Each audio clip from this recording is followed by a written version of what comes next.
रात के लगभग 12:30 बजे का समय था। घने जंगल के बीचों बीच बना पुराना कुआं अंधेरे में डूबा हुआ था। हवा की हल्की हल्की सरसराहट और दूर कहीं सियारों के रोने की आवाज़ उस जगह को और भी डरावना बना रही थी।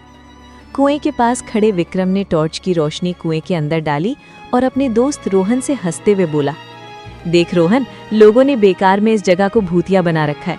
कहते हैं इस कुएं में हर अमावस्या को कोई सुनहरी घड़ा दिखाई देता है और जो भी उसे निकालता है वो अमीर हो जाता है। रोहन ने डरते हुए चारों तरफ देखा और धीमी आवाज में बोला, विक्रम यार, मुझे अच्छा नहीं लग रहा।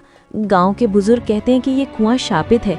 यहाँ पहले एक तांत्रिक साधना करता था और उसी के बाद से ये जगह अजीब हो गई। विक्रम हंस पड़ा, तू भी गांव वालों जैसा हो गया। अरे अगर सच में सोने का घड़ा है तो आज हम दोनों की किस्मत बदल जाएगी। तभी टॉर्च की रोशनी में कुएं के अंदर कुछ चमकता हुआ दिखाई दिया। विक्रम की आंखें चमक उठी। देख देख रोहन, नीचे सच में कुछ चमक रहा है। रोहन घबरा गया, मत कर यार, हमें यहाँ से चलना चाहिए। लेकिन विक्रम कहाँ मानने वाला था। वो रस्सी पकड़कर धीरे धीरे कुएं के अंदर उतरने लगा।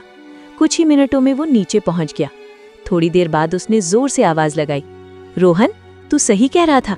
यहाँ सच में एक पीतल का घड़ा रखा है और इसमें कुछ भारी चीजें हैं। रोहन का दिल जोर जोर से धड़कने लगा। मत खोलना विक्रम, प्लीज मत खोलना। लेकिन लालच इंसान से क्या नहीं करवाता। विक्रम ने घड़े का ढक्कन खोला और जैसे ही उसने अंदर देखा, उसकी आंखें चौड़ी हो गई। ओ माय गॉड, इसमें तो सोने के कंगन, हार और सिक्के हैं। इतना कहते ही अचानक कुएं के अंदर ठंडी हवा का तेज झोंका चला और उसी पल कुएं की दीवारों से एक भयानक हंसी गूंज उठी। रोहन डर से कांप गया। विक्रम, विक्रम, जल्दी ऊपर आ। तभी कुएं के अंधेरे से एक काला हाथ निकला और उस घड़े को पकड़ लिया। विक्रम घबरा गया। कौन है? धीरे धीरे अंधेरे से एक डरावनी औरत सामने आई। उसका चेहरा आधा जला हुआ था, बाल बिखरे हुए थे और आंखें लाल अंगारों की तरह चमक रही थी। वो फुसफुसाई, ये सोना कालिनी पिशाचिनी का है। विक्रम घबरा गया, लेकिन फिर भी उसने सोने का कंगन उठाने की कोशिश की। ये मैंने पाया है, ये मेरा है। इतना सुनते ही वो औरत जोर से चीखी, मूर्ख इंसान, जो इस सोने को छूता है वो कभी इस शाप से बच नहीं पाता। रोहन ऊपर से चिल्लाया, विक्रम, जल्दी ऊपर आ। विक्रम घबराकर रस्सी पकड़कर ऊपर चढ़ने लगा, लेकिन जैसे ही वो ऊपर पहुंचा, उसने देखा कि कुएं के पास एक अघोरी साधु खड़ा है। उसकी आंखें बंद थीं और वो धीरे धीरे मंत्र बुदबुदा रहा था। विक्रम हाफते हुए बोला, बाबा, नीचे एक भयानक औरत है। अघोरी ने आंखें खोली और गंभीर आवाज में बोला, तुमने उस घड़े को छुआ है क्या? विक्रम चुप हो गया। अघोरी ने गहरी सांस ली, तो फिर तुमने स्वर्ण श्राप को जगा दिया है। रोहन डर गया। स्वर्ण श्राप? अघोरी ने कहा, सालों पहले यहाँ एक लालची व्यापारी आया था। उसने भी इसी तरह उस घड़े को खोला था, लेकिन वो सोना किसी इंसान का नहीं बल्कि एक पिशाचिनी का था।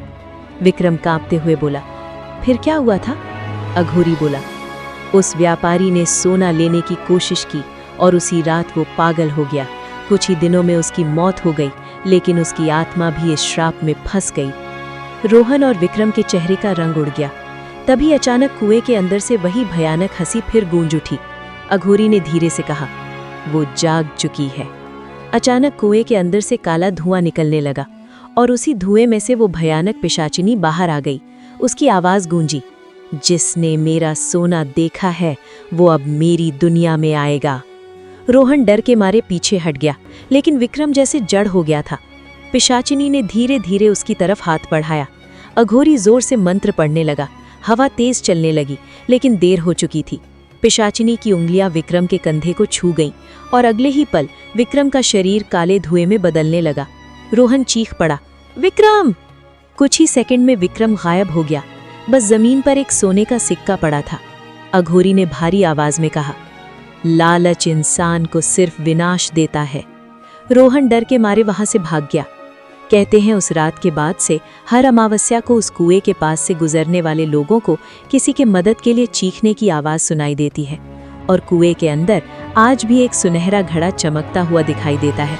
लेकिन अब गांव में कोई भी उस कुएं के पास जाने की हिम्मत नहीं करता, क्योंकि सब जानते हैं जो भी उस स्वर्ण श्राप को छुएगा वो कभी वापस नहीं आएगा।